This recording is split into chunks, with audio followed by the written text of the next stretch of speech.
Hey everyone, this is Elenbaas from Nightlight Astrology. Happy Friday, everybody. Today we are going to take a look at Pluto's entrance into Aquarius. In the month of December, I took a look at Pluto's entrance into Aquarius in, I think it was a 4 or 5 part series. And that series explored Pluto's entrance into Aquarius from the standpoint of the kinds of shadows that we might see. Pluto is naturally a planet that puts us in touch with those things that are unconscious or shadowy, which does not mean evil or bad, by the way.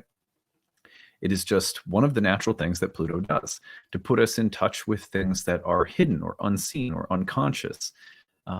And sometimes that means putting us in touch with the shadows morally, or that which is dark or even like demonic. Those are Plutonian words. But Pluto is also a planet that creates tremendous regenerative force.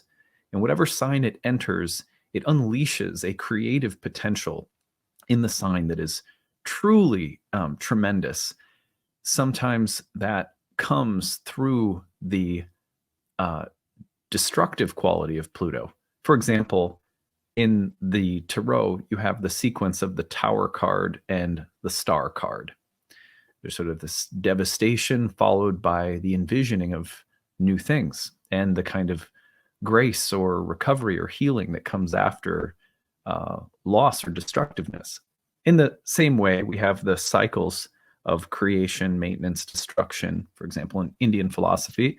So, and obviously this runs throughout the Tao Te Ching and Taoist philosophy as well, that you have periods where things build and sustain and then slowly start to fall apart, and then the process begins again. And we see that even in our 4 seasons, we see the same kind of cycle. So Pluto is interesting because Pluto really straddles that line between the tremendously destructive decomposition and often sort of a violent sort of purgatorial discharge, just like a volcano blowing up. But with that is a transformative power, that the volcano is not just destructive, although it can be, but it's also deeply transformative. And if you imagine that what's being released from the volcano is also rich, fertile, powerful energy. So on that note, today I want to look at the 5 most exciting features of Pluto into Aquarius, which is happening coming up here, and I'll show you on the chart in a second, considering how powerfully regenerative and the kind of that sort of deep creative power that comes from Pluto as well. So what are the most exciting features of Pluto into Aquarius will be the subject of today's talk. Anyway, before we get into it, don't forget to like and subscribe. Share your comments and reflections if you have them. Also, what did you notice when Pluto entered Aquarius last year? Did you notice anything right away? Be curious to hear your thoughts there. You can find transcripts of any of my daily talks on my website, nightlightastrology.com. And when you're over there, don't forget that yesterday we just started our new moon circle, which meets before new and full moons. That's called the Roots and Spheres program. We work with plant allies, various spiritual rituals and practices designed uniquely for each moon cycle, as we look at the astrology together in community and then work more intentionally with the energies of each month. It's not too late to sign up for that. Our masterclass series starts next week. We're starting in with the fixed stars. And then we also have our year 3 program. All of those are starting this month. You can check them out under the courses tab on the Nightlight website. And if you need help, the need-based tuition option is there for you to take advantage of. And we also have that need-based tuition option again this year. So glad to offer. Thanks in large part to so many of you who contributed to our Kickstarter campaign. So thanks again for that. All right, now let's take a look at the real-time clock. Here we go. So we have Pluto on the verge of entering Aquarius. Here we go. So the sun crosses Pluto, by the way. We'll be talking about that in a separate video. But as this happens, the sun and Pluto both enter Aquarius on the same day. This is January 20th into the 21st that we see the transition happen. From this point forward, Pluto will be in Aquarius all the way until about September 1st. And then around, I think it's the 17th, 19th, something like that of November, it's in the last degree of Capricorn again. And then right around, let me just see, I have it somewhere here where, yeah, so Pluto ingresses January 20th, and then it's in Aquarius all the way until September 1st, at which point it retrogrades into Capricorn. And then from September 1st to November 19th, it's in Capricorn, and on the 19th, it re-enters Aquarius. So that's kind of the schedule for Pluto in Aquarius this year. But the question we really want to ask ourselves is not just right now or this month, although, we may experience some of this right away. But, if we just take everything out in the chart here, but Pluto, let me just do that real quick. And we just take a look at what Pluto's going to do. I mean, let's go forward and show you how long we're all the way into, this is 2042, 43, right? And if I just go by some months, enters Pisces in 2043, retrogrades back into Aquarius, and it's in January of 2044 that it finally moves into Pisces to stay, I believe. Let me just double check that. Yeah. So, that's like 20 years, that's a good 2 decades worth of Pluto into Aquarius. Because of its eccentric orbit, Pluto does not stay in all of the signs for the same amount of time. So it's going to spend a lot longer in the sign of Aquarius than it did in Capricorn, which was more like 15 years, if I remember correctly. Something like that. So I think that there are some really significant things to look forward to about Pluto into Aquarius. And now that we've visited some of the shadows in the series that we did recently, which if you haven't checked out, you might want to go back and take a look at that. But what are the most exciting features of Pluto into Aquarius? So I think that I have 5 today, and we'll be adding to this and continuing to cover Pluto in Aquarius this month, especially taking a look at that Sun-Pluto conjunction on the day of the ingress. That's a potent signature that I think we'll spend some real time with next week. But number 1 on the list of most exciting features about Pluto's entrance into Aquarius and its stay in Aquarius for almost 2 decades is that Pluto in the sign of Aquarius is, if we're thinking about Pluto as the releasing of titanic creative power, yes, some of it will be destructive, but also, let me tell a story that I think fits nicely, because it's a story probably all of you have experienced. It's an experience that probably all of you have had. Have you ever gone through a really, really difficult breakup? Maybe it was with a job, or maybe it was with a friend, or maybe it was with a lover. Maybe it was with a family member, and, choosing that, you couldn't have them in your life any longer or something. The pain and the difficulty is tremendous. But you know what it feels like? And not everyone maybe has this exact, like, maybe this template of experience is not the exact one that you've had, but maybe you know someone who has. As soon as you get past the difficulty of initially, I don't know, breaking the news, telling someone you're leaving, or telling a boss you're leaving the job, or a partner that you don't want to be together any longer, or something like that, there is this tremendous feeling. Some people would maybe describe it as freedom, but it's also like this huge amount of like primal, libidinal, creative energy. And there's always some instructions that come with it. Like when you break up with someone, be careful that you don't use that energy and go and dive into another relationship too quickly. It'll often be a rebound. There's a creative impulse. And I call it libidinal because the creative and the sexual impulse are so tied together. We create life through that impulse, obviously, sometimes. But the Plutonian energy that's released is so creatively powerful. And it usually comes right off from having let go of something that was kind of toxic and maybe was holding that creative energy hostage somehow. And now it's been released.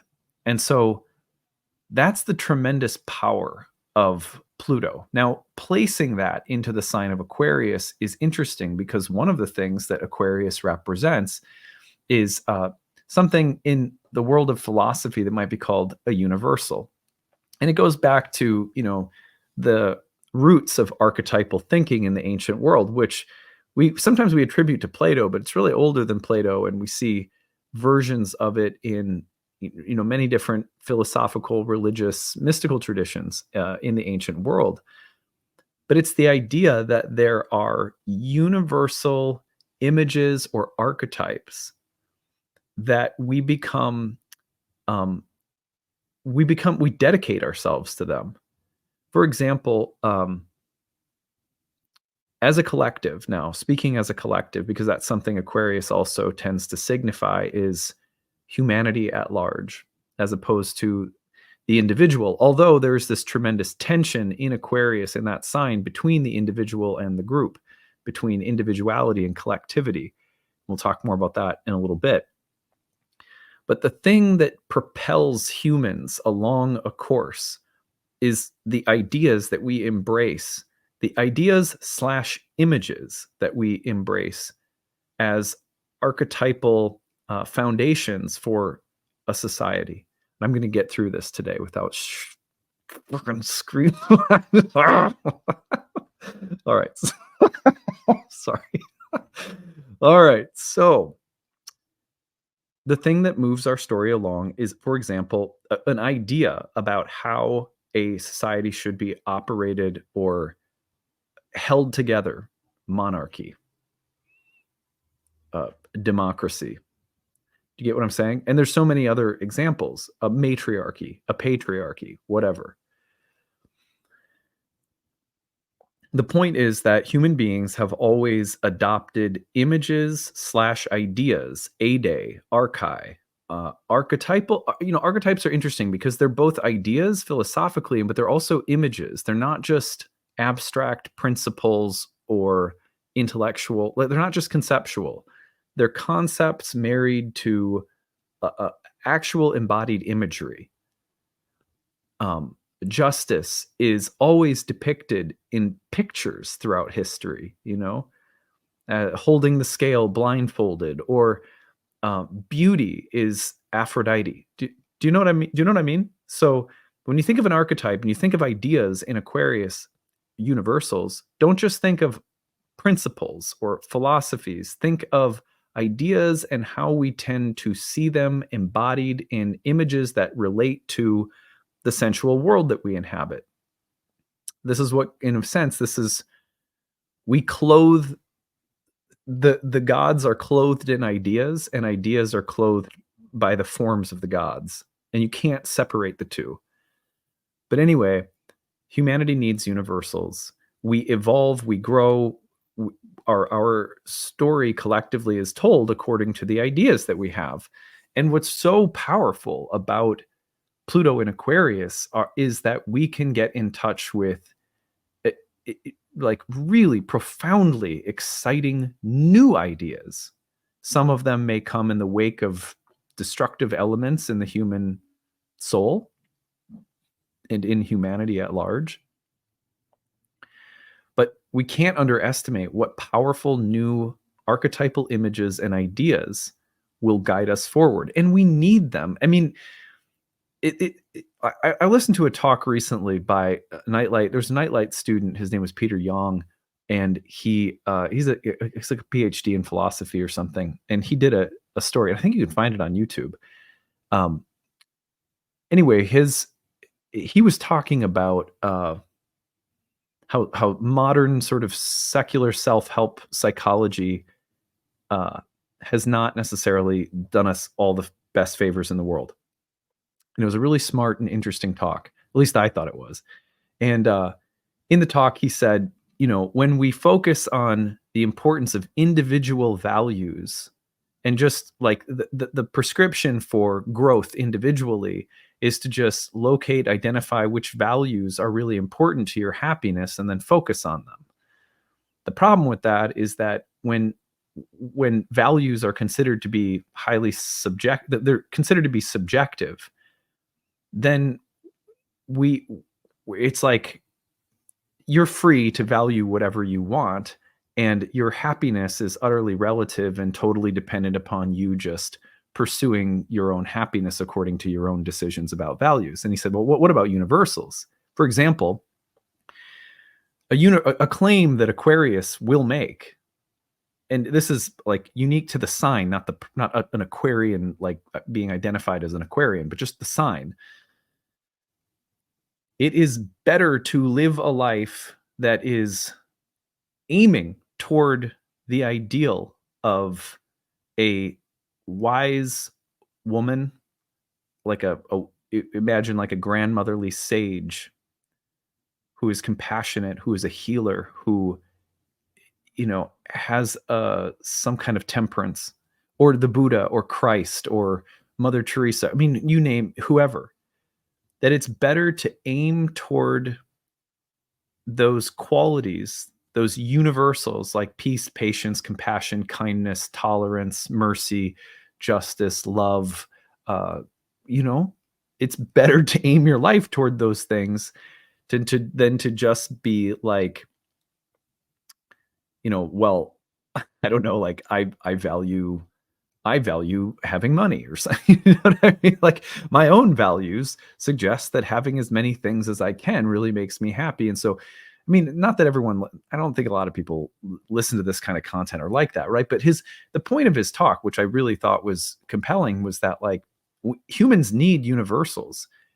If we don't have universals, then, for example, we're heading into election year, we can elect a person in office, and I'm not telling you who that person is or isn't. I'm not here to give my political opinion, but the conversation about a leader and whether or not a leader ought to embody those universals that we think of as ennobling humanity, setting out an example. I mean, I think the claim that Aquarius makes is that a leader ought to be a servant who is compassionate, who is merciful, who is thoughtful, who is not perfect, right? But Aquarius likes to make the claim that we can be better. That if we hold up universal ideals, now of course there's always a potential that being a perfectionist, or kind of being like ungracious and inflexible and trying to be good at the cost of being human, that's always a shadow for Aquarius. We looked at that issue a lot in the series I just did covering the shadows of Pluto in Aquarius, which is like some kind of intolerance about just being human. But the flip side of that is that we need universals. We need the Bodhisattva standard. We need the Buddha to look up to, in a sense. We need characteristics that aim us toward our higher potential. And Aquarius there's no shortage of that in Aquarius. And there's a kind of insistence that we can do better. And I believe I am of the mindset, even though I argued, you heard me in the 4-part series I did arguing, um, sort of resolutely saying we need to be just human, and that the shadow of Aquarius is obsession with progress and intolerance toward our human weakness and our human frailty and so forth. But at the same, two things can be true at once. We can strive to be like a bodhisattva, so to speak. I'm just going to use that as an example, whether it resonates or not. So, but you get what I mean. We aim to be a bodhisattva while also accepting ourselves as just little human beings, souls. So, but the point of this is just to say that there's something in Aquarius that despises individual, like relativity of individual values that sort of discard the usefulness or importance of universals. A universal being like in the Platonic sense, it would be goodness, justice, beauty, truth, illuminated, enlightened human beings. Right? So that's so powerful. It's amazing that Pluto in Aquarius can truly help us be more enlightened by elevating our standards and pointing us toward universals that are latent, like potentialities in our own nature. Anyway, you could think about that. Number 2 is that new ideas create new worlds. Another really exciting thing about Aquarius is that it's not just new ideas that can elevate us, and that can be personal or collective. but it's also that new ideas can create new worlds, new realms of participation, new realms in which we are invited to be creative and participatory. I mean, if you think about it, the advent of the internet, that's created many worlds. You know what I mean? Think about how many worlds upon endless interesting little niche worlds have been created of participation through the idea of the internet, which, by the way, was really coming about and coming into its full form as Neptune was entering Aquarius. Also, some really important developments that happened when Saturn was in Aquarius.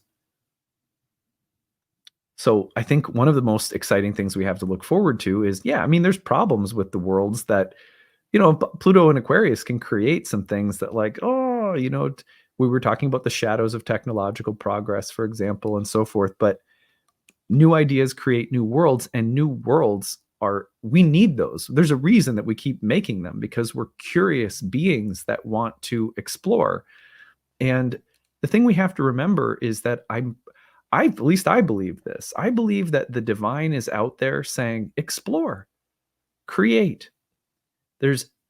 Believe it or not, there's nothing at stake. Even though there's tons of suffering and pain, and in our world there is a lot at stake, but ultimately, in the scope of eternity, you're just fine. Create, explore. There's going to be a play of light and dark when you do so. You'll learn a lot, and don't worry, no one's holding anything against you on the level of eternity. Number 3, humanity needs a soul history. I want to read you guys something. This is from one of my favorite books that I've been utilizing as I'm writing some lectures for my new third-year program in counseling for astrologers. It's called Healing Fiction by James Hillman. You guys know he's kind of like an intellectual sensei in my life. I really like him. He's talking here about the importance of case histories in therapy. And he says this: it is in this sense that case histories are fundamental to depth psychology, not as empirical fundamentals or residues of the medical model, nor as paradigmatic examples demonstrating one or another theorist's plot do they earn our attention. They are subjective phenomena, soul stories. Their chief importance is for the character about whom they are written, you and me. They give us a narrative, a literary fiction that deliteralizes our life from its projective obsession with outwardness by putting it into a story. They move us, this is case histories, as in the stories of clients that they take into therapy. They move us from the fiction of reality to the reality of fiction. They present us with the chance to recognize ourselves in the mess of the world as having been engaged and always being engaged in soul making, where making returns to its original meaning of poesis. I think that's how you say that. Soul making as psychological poesis, the making of soul through the imagination of words. Perhaps our age has gone to analysis not to be loved or get cured or even to know thyself. Perhaps we go to be given a case history, to be told into a soul story and given a plot to live by. This is the gift of case history, the gift of finding oneself in myth. In myths, gods and humans meet. And I want to remind us that the story of Ganymede, the human being depicted in the constellation of the water pourer, is the only constellation that is truly, the story of which is truly about the meeting of gods and mortals, and the fascination, the mutual adoration and fascination of the gods to mortals and mortals to gods. I am fascinated, enthralled. There's a kind of desire and even love that they have for one another in the Ganymede story. And there's also a way in which we're held captive by the gods and the gods by us. And so the reason that I see that passage from Hillman as really important is because Aquarius is a sign that helps us identify who we are as people, as a collective, by virtue of putting us in touch with new mythology, which is to say, new connections with the gods, and the gods making new connections with us that illuminate and shift our understanding of who we are. Humanity needs a soul history. We need a case history, which is to say, Pluto's in Aquarius, we're going to go to the universe with new problems that we present, just like someone would to a therapist. But as Hillman said, maybe we don't go to therapists to get cured, to get fixed, to get loved. Maybe we go because we're given a new story. We're given a story. And once our life is a story, boy, it's so much more interesting, because then we get to method act. We get to see what happens. We get to be involved in a universe, a cosmos, if you remember that distinction from the last talks I did, that is ensouled. And we need new mythos to live by. And the gods need people also to live through in new ways. And that's a kind of it's a kind of way of looking at reality itself as ensouled and relational and living and choosing and participatory, as opposed to it being like a giant clock or something. Anyway, number 4 is that humanity needs to meet itself in new ways, which I was just saying. So I won't say too much more about this point, other than with new ideas, with new worlds, and with the pursuit of universals, and looking at our shadows in light of all of these things. Looking at the need for universals comes up because of the shadow. Creating new worlds often produces new shadows. We need a soul history with the universe. We go with problems. The universe gives us new mythology to live by, a new way of relating to our problems, and new stories. And so in all of those things, they hold up a kind of mirror to us. We get to know ourselves in new ways. And number 5, we need to understand what makes us unique as a species, as well as what sets us apart as individuals.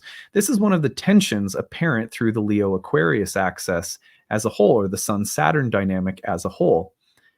When the collective awareness has a way of joining us to something bigger than ourselves, which is truly profound, but also collective awareness can have a way of, its shadow is to ignore or almost like cancel out the importance of the utterly unique, the idiosyncratic, the specific, the particular. Universals like the one are naturally opposed to the individual or the many. And so we have to look at the dichotomy between individuality and collectivity. And those two things together they both can happen. Pluto in Aquarius is going to help us understand ourselves as a species in new ways, while also helping us understand the important tension we have to hold between collectivity and individuality. Truly, none of us are, our gender, our race, our religion, our family background, our mistakes, our achievements. Truly, we are so unique that all of those things are just the temporary means by which we continue to explore our infinite souls, But on the other hand, those things you can't just throw them out either. I get quite annoyed when people try to say you're a soul.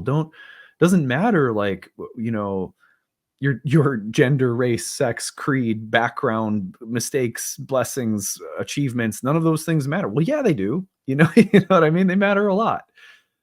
So can we hold the tension between that too? Not looking at each other in terms of categoricals, while also figuring out how to acknowledge that the categories of our life play a part in the shaping of our moving sense of who we are.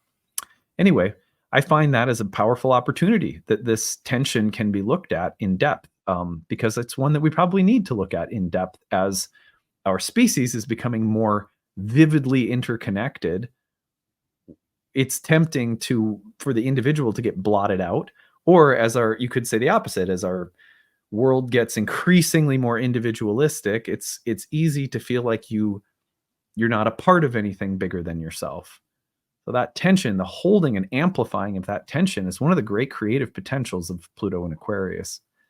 Anyway, that's good for today. I hope this was uh, helpful. As always, gives you some good things to think about as Pluto enters Aquarius and gives you some fun things to think about heading into the weekend.